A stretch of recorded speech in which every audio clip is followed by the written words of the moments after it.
નમસ્કાર મિત્રો, દેશ દુનિયા ગુજરાત અને ખેડૂતોને લગતા સૌથી મહત્વના સમાચાર જાણીએ તે પહેલા ચેનલમાં નવા છો તો ચેનલને સબસ્ક્રાઇબ કરી દેવાનું ભૂલશો નહીં।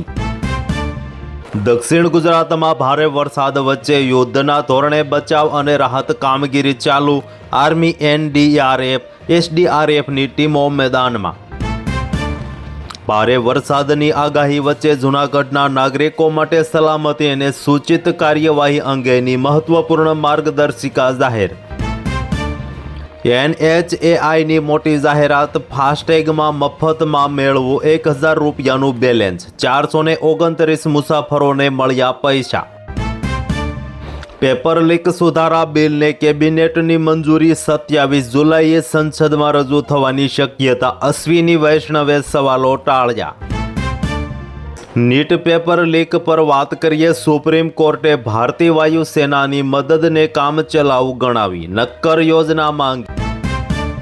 સરદાર સરોવર નર્મદા ડેમ અપડેટ, છેલ્લા 24 કલાકમાં જળ સપાટીમાં 26 સેન્ટીમીટર વધારો, 128.11 મીટર પહોંચતા ડેમ 68.58% ભરાઈ ગયો।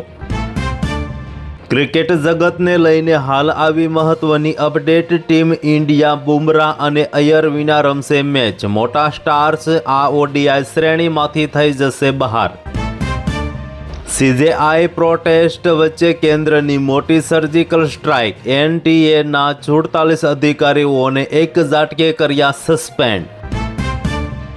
વ્યથિત અણ્ણા હઝારેએ અહિલ્યાનગરમાં મૌન વિરોધ શરૂ કર્યો, દિલ્હીમાં CJP વિરોધને ટેકો આપ્યો। વડોદરામાં મુખ્યમંત્રી ભૂપેન્દ્રભાઈ પટેલ મુલાકાતે આવ્યા, પેટા ચૂંટણીના ઉમેદવાર સતીશ પટેલ માટે પણ પ્રચાર કર્યો। મોદી સરકારમાં કેન્દ્રીય રેલવે રાજ્યમંત્રી રવનીત સિંહ બિટ્ટુએ મંત્રી પદ પરથી અચાનક રાજીનામું આપ્યું। દિલ્હીના આખા વર્ષ જેટલો વરસાદ ગુજરાતમાં માત્ર 24 કલાકમાં જ ખાબક્યો। અરબી સમુદ્રના ભેજવાળા પવનોને લીધે ગુજરાતમાં અતિ ભારે વરસાદ। ગુજરાત પર વરસાદની 5 સિસ્ટમ સક્રિય, 7 દિવસ પડશે ભારેથી અતિ ભારે વરસાદ, ગુજરાત હવામાન નિષ્ણાંતોની આગાહી। ગૂગલ લાવ્યું શાનદાર ફીચર, હવે પાસવર્ડ ભૂલી ગયા હોય તો માત્ર ચહેરો બતાવીને સેકન્ડોમાં પાછું મેળવો ગૂગલ એકાઉન્ટ। સોનમ વાંગચુક અને કોકરોચ જનતા પાર્ટી વચ્ચે આટલું અંતર શા માટે દેખાઈ રહ્યું છે? નડ્ડાએ પારણા કરાવતા ઊભા થયા આ સવાલો। ચૈતર વસાવા કેસમાં જામીન બાદ ઈસુદાન ગઢવીનો દાવો, સત્યનો વિજય થયો, ષડયંત્ર નિષ્ફળ થયું। રૂપિયા 18,518 કરોડનું બજેટ ક્યાં ગયું? થોડાક જ વરસાદમાં આખું અમદાવાદ પાણીમાં ગરકાવ થયું, સ્થાનિકોમાં તંત્ર સામે ભારે રોષ જોવા મળ્યો। ગુજરાત પરથી હજુ આફત ટળી જ નથી, અંબાલાલ પટેલની તારીખ સાથે ગંભીર આગાહી, હવામાન વિભાગે પણ આપ્યું રેડ એલર્ટ।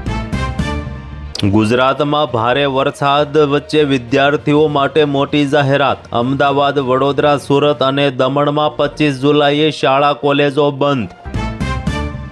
અમદાવાદમાં 2 દાયકાઓનો ઐતિહાસિક વરસાદ, 20 ઇંચથી વધુ વરસાદ વચ્ચે AMC દ્વારા યુદ્ધના ધોરણે રેસ્ક્યુ, પાણીના નિકાલ અને સફાઈ અભિયાન। મને આમાં કાવતરાની ગંધ આવે છે, સોનમ વાંગચુકે અનશન તોડતા કોંગ્રેસનો વાંગચુક ઉપર મોટો આરોપ। જંબુસરમાં ખાતરની ભારે અછત, ટોકન છતાં ખેડૂતો ખાલી હાથે પરત ફરવા બન્યા મજબૂર, ખેડૂતોએ પોતાનો આક્રોશ વ્યક્ત કર્યો। મહીસાગરમાં ભારે વરસાદની આગાહી વચ્ચે મોટો નિર્ણય, આવતીકાલે જિલ્લાની તમામ શાળાઓમાં રજા જાહેર। ગુજરાતમાં ભારે વરસાદથી વાહન વ્યવહાર ઠપ થયો, 1200થી વધુ રસ્તાઓ બંધ, નેશનલ હાઈવે પર પાણી ફરી વળ્યા, ધોળકા ST ડેપો સંપૂર્ણ બંધ। અમદાવાદમાં ભારે વરસાદ વચ્ચે AMCનું હેલ્થ એલર્ટ, 71,000થી વધુ ક્લોરીન ગોળીઓનું વિતરણ કરવામાં આવ્યું। સાયક્લોનિક સર્ક્યુલેશન અને વેસ્ટર્ન ડિસ્ટર્બન્સને સર્જી હોનારત, 22 વર્ષમાં દેશમાં સર્વાધિક દૈનિક વરસાદનો રેકોર્ડ ઉમરગામે સર્જ્યો। ધર્મેન્દ્ર પ્રધાનનું રાજીનામું પીએમ મોદીની છબીને નબળી પાડે તેવો ભય 26 દિવસથી અનશન કરી રહેલા સોનમ વાંગચુકને પારણા કરાવવામાં સરકારે સફળતા મેળવી. કેરળના રાજકારણમાં મોટો ફેરફાર. એલડીએફની હાર બાદ વિચાર વિમર્શ. યુડીએફ પણ નવા પડકારોનો સામનો કરી રહ્યું હોવાનું સામે આવ્યું. એલઆઈસીએ રિજેક્ટ કર્યો 60 લાખનો ક્લેમ. કોર્ટે એક કારણે વ્યાજ સાથે ચૂકવણીનો આપ્યો આદેશ.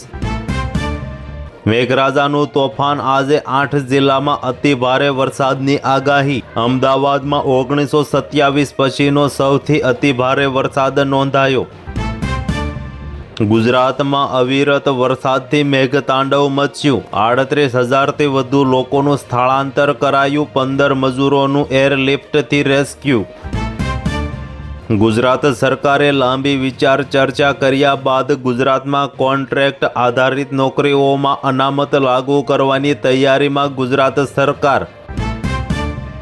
ઉત્તર ગુજરાતમાં મેઘમહેર બની મુશ્કેલી. બનાસકાંઠાથી અરવલ્લી સુધી જળબંબાકાર. ખેડૂતોમાં ખુશી તો શહેરીજનો હેરાન.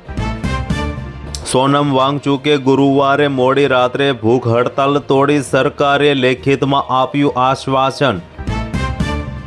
મધ્ય દક્ષિણ બાદ ઉત્તર ગુજરાતમાં આભ ફાટ્યું. પાટણના સાંતલપુરમાં 12 કલાકમાં 12.17 ઇંચ વરસાદ નોંધાયો. ઘરોમાં પાણી ઘૂસ્યા. હવામાન વિભાગની આગાહી ખોટી પડી. યલો એલર્ટ સામે ખાબક્યો 10 ઇંચથી પણ વધુ વરસાદ. હિમાચલમાં લેન્ડસ્લાઇડ. ચાલતી કાર પર પહાડ તૂટી પડ્યો. 6 મહિનાના બાળક સહિત 13 લોકોના થયા કરુણ મોત. તમિલનાડુના સ્વાસ્થ્ય મંત્રીએ નીટને ખતમ કરી રાજ્યને અધિકાર આપવાની માંગ કરી. મુંબઈ ગુજરાત હાઈવે પર 40 કિલોમીટર લાંબી કતારો લાગી. મુશળધાર વરસાદે વધારી ચિંતા. ફસાઈ ગઈ ગાડીઓ. શિક્ષણ મંત્રી રાજીનામું નહીં આપે. સીજેપીની નોન નેગોશિયેબલ માંગ સામે સરકાર અડગ. દેડિયાપાડાના ધારાસભ્ય ચૈતર વસાવાના સમર્થનમાં 1.5 લાખ સહી રાષ્ટ્રપતિને મોકલાઈ. આમ આદમી પાર્ટીનો ભાજપ પર આકરો પ્રહાર. દિલ્હી પોલીસે પ્રદર્શનકારીઓ સામે પેલેટ ગનનો ઉપયોગ કર્યો. રાહુલ ગાંધીએ આપ્યો પુરાવો. નવસારીમાં ભીષણ પૂરથી વાયુસેના મેદાને ઉતરી. 30થી વધુ લોકોને હેલિકોપ્ટરથી એરલિફ્ટ કરાયા. પીએફ ધારકો માટે મોટા સમાચાર. 34 કરોડ ખાતાઓમાં 8.25% વ્યાજ જમા થવાનું શરૂ થયું. ગાઝિયાબાદમાં હિન્દુ રક્ષા દળ નામનું સંગઠન ચલાવતી પિંકી ચૌધરીએ જંતર મંતર પર સીજેપી સમર્થકો પર હુમલો કરવાની ધમકી આપી. ઈરાન અમેરિકા જંગની હોળીમાં હોમાઈ સામાન્ય જનતા. ક્રૂડ ઓઇલથી લઈને દૈનિક વસ્તુઓ સુધી ભારતમાં વધી રહી છે મોંઘવારી. તો હાલ માટે આટલું જ. મળીશું નવી અપડેટ સાથે. જો તમને અમારો વિડીયો પસંદ આવે તો વિડીયોને કરી દીજો લાઈક. ચેનલને કરી દીજો સબસ્ક્રાઈબ.